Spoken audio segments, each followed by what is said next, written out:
Headline के प्रायोजक है BMH के मसाले, अच्छी सेहत के लिए जरूर, जो है स्वाद में भरपूर। खुसरूपुर थाना क्षेत्र में एक मिनी गन फैक्ट्री का किया गया उद्भेदन, भारी मात्रा में हथियार के साथ 4 अपराधी गिरफ्तार।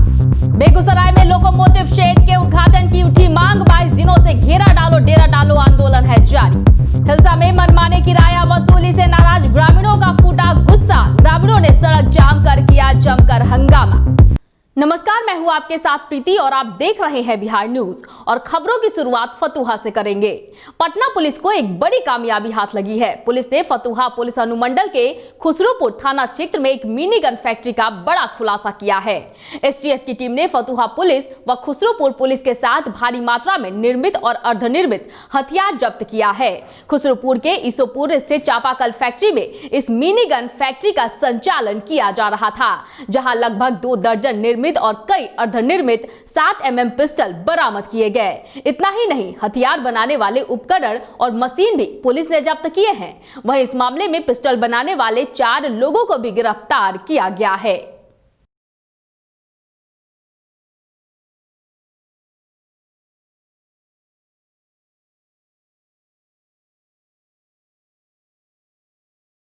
फतुहा विधानसभा से कई वर्षों तक भाजपा में कई अलग अलग पदों पर आसीन रहे फतुहा निवासी सह जिला पार्षद सुधीर यादव ने फतुहा विधानसभा से निर्दलीय चुनाव लड़ने का फैसला लिया है। निर्दलीय चुनाव लड़ने के सवालों का जवाब देते हुए उन्होंने कहा कि वो कई सालों तक भाजपा से जुड़े रहे, जिसके बाद 2010 और 2015 में दोनों बार पार्टी के वरीय नेताओं द्वारा फतुहा विधानसभा से उन्हें चुनाव लड़ाने का आश्वासन दिया गया, लेकिन दोनों बार टिकट किसी अन्य को दे दिया गया। पार्टी के इसी उपेक्षा से उन्होंने पिछले 4 वर्षों से फतुहा विधानसभा से निर्दलीय चुनाव लड़ने की तैयारी में जुट गए और लगातार फतुहा विधानसभा के अलग अलग इलाके में जनसंपर्क अभियान चला रहे हैं। लेकिन 2010 में भी टिकट नहीं दिया गया, 2015 भी हुआ, टिकट नहीं मिला।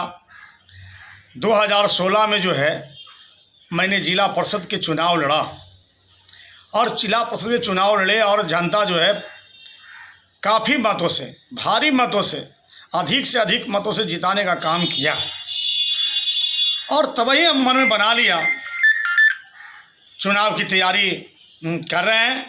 और पब्लिक को कहना है कि सुधीर जी, पार्टी टिकट यदि देता है और जनता वोट नहीं देगा तो क्या टिकट देने से और लेने से क्या आप चुनाव जीत जाएंगे या कोई जीत जाता है क्या? बगल में आप देखते हैं आपके बख्तियारपुर विधानसभा में कि टिकट उनको भी राष्ट्रीय जनता दल से अनिरुद्ध यादव जी को मिला तो नहीं जीते।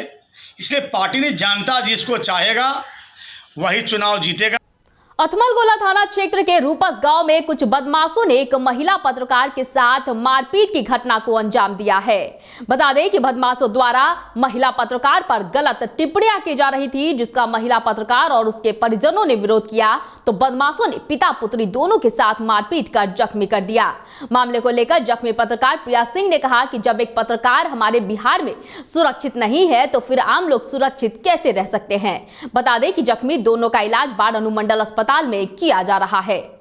मतलब वहीं पे घर ही के पास है, वहीं पे, और उल्टे हम पे आक्षेप लगा रहा है कि घर में घुस के मारी है।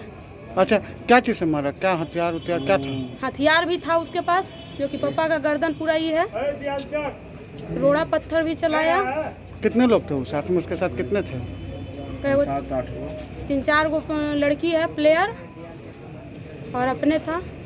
बेगूसराय के गढ़हारा रेलवे यार्ड में नवनिर्मित 250 high horse power diesel locomotive shade के उद्घाटन और उसमें स्थानीय युवाओं की भागीदारी की मांग को लेकर युवा विकास मोर्चा के सैकड़ों लोग पिछले 22 दिनों से डेरा डालो घेरा डालो आंदोलन कर रहे हैं। दरअसल एशिया का सबसे बड़ा गढ़हारा रेलवे यार्ड में 2016 में अत्याधुनिक डीजल लोकोमोटिव शेड बनकर तैयार हुआ, लेकिन आज तक उसका उद्घाटन नहीं किया गया। वहीं मोर्चा के संयोजक अरुण श्रीवास्तव ने कहा कि इस बार आर पार की लड़ाई है। जब तक रेलवे के द्वारा लोकोमोटिव शेड का उद्घाटन और स्थानीय युवाओं की भागीदारी नहीं दी जाएगी, तब तक घेरा डालो डेरा डालो आंदोलन जारी रहेगा। 2016 से ये लोकोमोटिव शेड बनकर तैयार है, लेकिन अभी तक इसका ना तो विधिवत उद्घाटन ही किया गया और ना ही युवाओं की भागीदारी सुनिश्चित की गई। जबकि इतने बड़े प्रोजेक्ट में युवाओं की भागीदारी निश्चित है और बहुत बड़ा ये कारखाना है।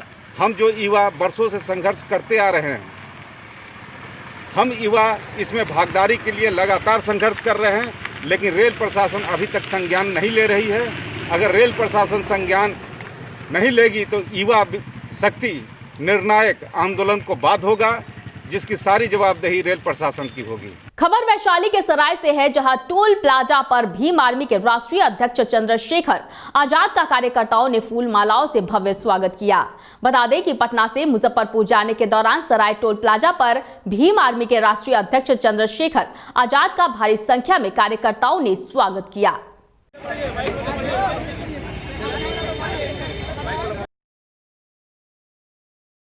बस और ऑटो चालकों द्वारा मनमानी ढंग से किराया वसूली किए जाने से नाराज ग्रामीणों ने चंदौत गांव के पास बांस बल्ला लगाकर हिलसा चिकसौरा मुख्य मार्ग को घंटों जाम कर जमकर हंगामा किया।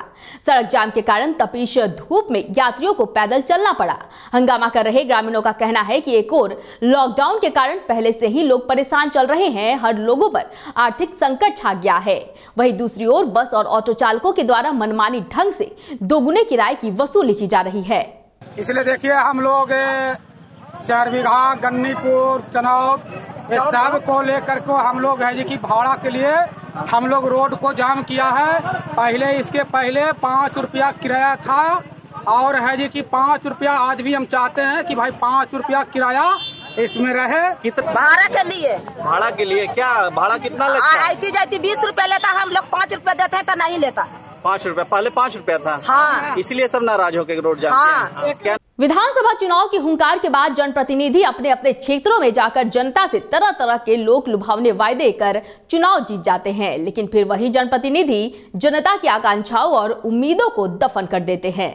ऐसा ही एक मामला मसौढ़ी विधानसभा चुनाव क्षेत्र के थलपुरा गांव में देखने को मिला, जहां आजादी के बाद भी मोरहर नदी पर पुल का निर्माण नहीं हो सका है। ग्रामीणों का कहना है कि इस नदी में आई बाढ़ ने इस गांव के लगभग 50 लोगों को निगल लिया है, लेकिन इस बार होने वाले विधानसभा चुनाव में वोट का बहिष्कार करने का भी ग्रामीणों ने फैसला लिया है। आप देख रहे हैं बिहार न्यूज। मैं इस वक्त मसौढ़ी विधानसभा चुनाव क्षेत्र के थलपुरा गांव में हूं। मैं आपको बता दूं कि ये जो हमारे साथ जो जुड़े हुए तमाम थलपुरा गांव के रहने वाले हैं, ये इन लोग जो हैं वो बिल्कुल मोरहर नदी के किनारे पर हैं। और मैं आपको ये भी बता दूं कि इन लोगों की मांग है कि आज़ादी के बाद तक हम लोगों को गांव से निकलने का कोई रास्ता नहीं है। इन लोगों को मोरहर नदी से पार करके रोड पाना पड़ता है। और ये भी बता दें कि घटना बहुत दिन का नहीं है, मात्र 3 दिन पहले भी एक आदमी नदी पार करने के दौरान इस नदी में लीन हो गए, उनकी मृत्यु हो गई। तो ग्रामीणों की स्पष्ट मांग है कि हम जब तक हमारे गांव में पुल नहीं बनेगा हम लोग किसी को वोट नहीं देंगे। तो मेरे साथ इस गांव के कुछ लोग जुड़े हुए हैं, आइए तो मैं इनसे जानता हूं कि उनकी क्या शिकायत है जनप्रतिनिधियों से। क्योंकि विधानसभा चुनाव बिल्कुल आने वाला है, शुरुआत हो चुकी है, अभी अनाउंसमेंट नहीं हुआ है, लेकिन चुनाव तो होगा ही होगा। महिलाएं जुड़ी हुई हैं इस गाँव का। नदी में पुल है वह नदी ने पुल हमने के कहाँ है वे? नदी ने पुल बीमारिया कची एगो हाले ना कल डूब के मर गई है। तो हमने के पुले ना है तो हमने वोट काहे ला देम? ना वोट ना देवे। यहाँ विधानसभा चुनाव आवित है। हाँ जनप्रतिनिधि खड़ा होता थे। हाँ कुछ होती बगैर पुल बनैले ना वोट देवे हमने। आखिर हमने जे हो जाए वोट ना देवे हमने ना। अगर यहाँ ढेर सा प्रत्याशी आवे वोट मांगे तथिन तो का कहन उनका आवे तो उन वोट मांगे कहबन के दाम ना देबो वोट ना हमने के पुल चाहिए। तो सरकार वोट देला कह है तू कैसो न दे? हाँ सरकार रहते जाए जे ना वोट देबन, सरकार जे कहथन कौन चीज सरकार देले हमने के चाहती हाले ना पुल रही था हाले। पुल स्पष्ट है, इनका कहना स्पष्ट है, ग्रामीणों का कहना स्पष्ट है कि ये जो पुल है पुल तो बना नहीं, लेकिन इतना तो अवश्य हुआ है कि इस गांव के ग्रामीणों ने कई एक लोगों को खो दिया है। और इसकी वजह और एकमात्र वजह अगर है तो इस नदी पर पुल का नहीं होना। पता नहीं सरकार दावा तो करती है कि हर गांव हर नदी में एक पुल देंगे, लेकिन आप देखिए ये सरकार का कैसा दावा। अगर दावा सरकार करती है तो अगर इस नदी पर पुल बनता तो जितने लोग मरे हैं बता रहे हैं करीब करीब 40 लोग की जाने गई हैं, अब तक ये जाने नहीं जाती। और इतना ही नहीं, इनको मसौढ़ी जाने के लिए जो है वह करीब गांव से 2 किलोमीटर दूरी तय करने पड़ती है। अगर पुल होता तो ये पुल इनकी दूरी जो है वो कम करती और मसौढ़ी बहुत जल्दी। पोषण माह कार्यक्रम के अंतर्गत धनरुआ प्रखंड में धनरुआ सीडीपीओ ज्योति के नेतृत्व में पोषण परामर्श केंद्र का उद्घाटन किया गया। इस परामर्श केंद्र के द्वारा प्रखंड कार्यालय में प्रतिदिन आने वाले लोगों को खान पान में विविधता, पोषण स्तर में सुधार, गर्भवती महिलाओं को आवश्यक आहार सहित कई योजनाओं के बारे में लोगों को जागरूक किया गया। वहीं इस मौके पर पूर्व 20 सूत्रीय अध्यक्ष अशोक रजक सहित सभी आंगनबाड़ी सेविकाएं और ग्रामीण महिलाएं मौजूद रही।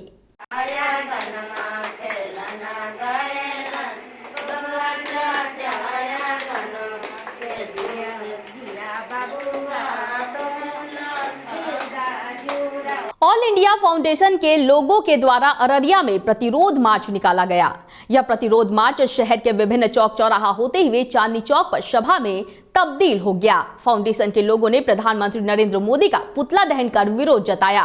कार्यकर्ताओं ने कहा कि केंद्र सरकार ने प्रत्येक साल 2 करोड़ युवाओं को रोजगार देने का वादा किया था, लेकिन यह सरकार लोगों से उनका रोजगार ही छीन रही है।